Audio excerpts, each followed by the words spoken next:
आपको सबसे पहले बड़ी खबर दे रहे हैं। हरियाणा कैबिनेट की बैठक में कई बड़े फैसले लिए गए। 1984 दंगा पीड़ित परिवारों के एक सदस्य को नौकरी मिलेगी। सिख दंगा पीड़ित हरियाणा मूल के लोगों के आश्रितों को भी लाभ दिया जाएगा। आश्रितों को 58 वर्ष की आयु तक नौकरी देगी हरियाणा सरकार। हरियाणा कौशल रोजगार निगम के तहत इन्हें नौकरी देगी। ड्रोन सर्वेक्षण को कानूनी मान्यता और कब्जा धारकों को स्वामित्व अधिकार मिलेगा। और टीचर्स ट्रांसफर पॉलिसी 2025 को भी मंजूरी दी गई है। जोन सिस्टम हटाया गया। शहीदों के आश्रितों को 3 साल बाद भी अनुकंपा नियुक्ति का अवसर मिलेगा। 2 आश्रितों को नौकरी मिलेगी। हरियाणा में कारखाना संशोधन अध्यादेश 2025 को भी मंजूरी दी गई। हरियाणा के कारखानों में अब हर श्रमिक को मिलेगा नियुक्ति पत्र और ID कार्ड। ओवरटाइम सीमा 115 से बढ़ाकर 144 घंटे कर दी गई। भुगतान 2 गुनी दर से होगा और महिलाओं को सुरक्षा उपकरणों के साथ मशीनरी पर कार्य की इजाजत दी गई। 9 साल से pending Haryana teachers transfer policy 2025 को भी मंजूरी दी गई है। टीचर्स ट्रांसफर पॉलिसी से जोन का कॉन्सेप्ट हटा दिया गया है। कैबिनेट की बैठक में कुल 14 एजेंडे रखे गए।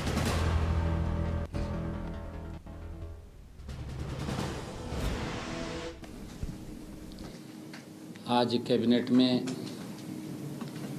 12 हमारे ऑफिशियली और 2 अनऑफिशियली एजेंडे आज इसमें आए हैं। एक एजेंडा विड्रॉ किया गया, जिसमें सबसे पहले जो 1984 के सिख दंगों में पीड़ित परिवारों के सदस्यों को हमने नौकरी देने की, एक परिवार के एक सदस्य को नौकरी देने की बात कही थी। हम सब जानते भी हैं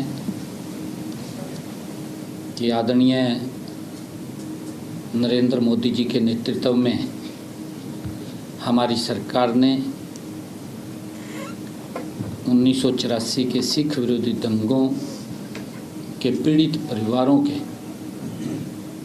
दर्द को समझते हुए उनके परिवार के एक सदस्य को रोजगार प्रदान करने का हमने निर्णय किया था।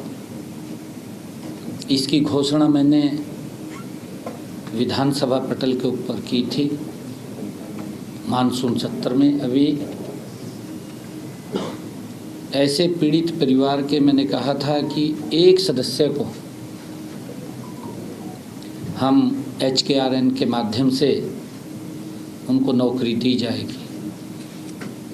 मंत्रिमंडल ने ये निर्णय किया है कि उस समय जो हरियाणा के निवासी थे, जिनकी मृत्यु दंगों के दौरान चाहे वो हरियाणा से बाहर भी हुई है, आज ये निर्णय किया गया कि चाहे 1984 के दंगों में कोई व्यक्ति अगर हरियाणा से बाहर भी था और वहाँ पर उसकी मृत्यु हो गई, तो उनके आश्रितों को भी नौकरी दी जाएगी। इसको जो हमने कहा है कि HKRN के माध्यम से उनको 58 वर्ष तक कोई नहीं हटा पाएगा। आज की हमारी मंत्रिमंडल की बैठक में ये सर्वसम्मति से निर्णय लिया गया है। स्वामित्व योजना और ड्रोन जो आबादी देय क्षेत्रों में कब्जा धारकों को स्वामित्व अधिकार पत्र और ड्रोन आधारित सर्वेक्षणों के परिणामों को कानूनी आधार प्रदान करने का निर्णय भी किया है। इस संबंध में आज बैठक में एक अध्यादेश को मंजूरी दी गई है। इससे आबादी देय क्षेत्रों में कब्जा धारकों को ड्रोन सर्वे और प्रॉपर्टी कार्ड के आधार पर स्वामित्व अधिकार प्रदान होंगे। और इस पूरी प्रक्रिया को कानूनी मान्यता भी प्रदान होगी।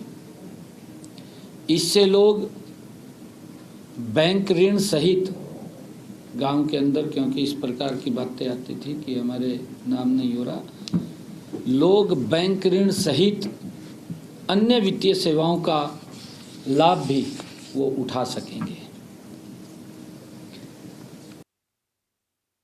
जो टीचर्स ट्रांसफ़र पॉलिसी 2025 को भी मंजूरी दी गई है, जिसके तहत पॉलिसी का सरलीकरण भी किया गया है।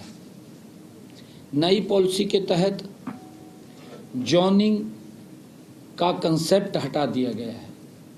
पहले जोन थे, वो जोन का कंसेप्ट वो हटा दिया गया है, जिससे शिक्षक सीधे ही कोई भी स्कूल चुन सकते हैं।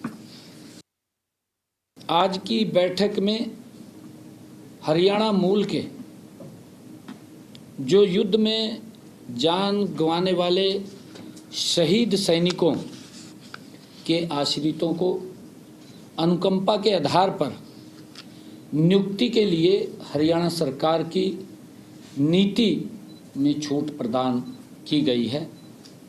जो निर्धारित 3 साल की अवधि के भीतर आवेदन नहीं कर सके, क्योंकि 3 साल तक आवेदन करना होता है, परंतु अगर वो 3 साल तक इस प्रकार के जो शहीद सैनिकों के आश्रित है अप्लाई नहीं कर पाए, उनको इसमें छूट दी गई है। हाँ, कर पाएंगे। इस फैसले से आज 2 आश्रितों को अनुकंपा के आधार पर नियुक्ति की मंजूरी दी गई है। समीर, एक तो श्री समीर है, सन ऑफ श्री सिपाही सतीश कुमार, जो रक्षा सेना, जिसकी 28 दिसंबर 2001 को ऑपरेशन पराक्रम में कार्रवाई के दौरान मृत्यु हो गई थी। दूसरे हैं जगवीर तक्षक, पुत्र सिपाही जगदीश, ये भी सेना में, जिनकी 26 जुलाई 2000 को ऑपरेशन रक्षक जम्मू कश्मीर में कार्रवाई के दौरान मृत्यु हो गई थी। इससे पहले भी हमारी सरकार ने 26 जून 2025 को मंत्रिमंडल की बैठक में शहीद सैनिकों के 8 आश्रितों को अनुकंपा के आधार पर संशोधन में 3 तिमाही ओवरटाइम सीमा को 115 घंटे से बढ़ाकर अब 144 घंटे किया गया है। पहले 115 घंटे था, हाँ, अब उसको 144 घंटे कर दिया है, उसको बढ़ा दिया है। सभी ओवरटाइम कार्य स्वैच्छिक रहेंगे, कोई दबाव नहीं रहेगा। कोई करना चाहे करे ना, जो नहीं करना चाहे ना करे। सामान्य मजदूरी दर से 2 गुनी दर से मुआवजा दिया जाएगा। जो उसकी मजदूरी है, अगर ओवर टाइम करता है उसके ऊपर डबल चार्ज किया जाएगा, जिससे श्रमिकों के अधिकारों की सुरक्षा सुनिश्चित होगी। श्रमिकों के बैठक में यह भी निर्णय किया गया कि हरियाणा दुकान एवं वाणिज्य प्रतिष्ठान संशोधन अध्यादेश 2025 को मंजूरी दी गई है।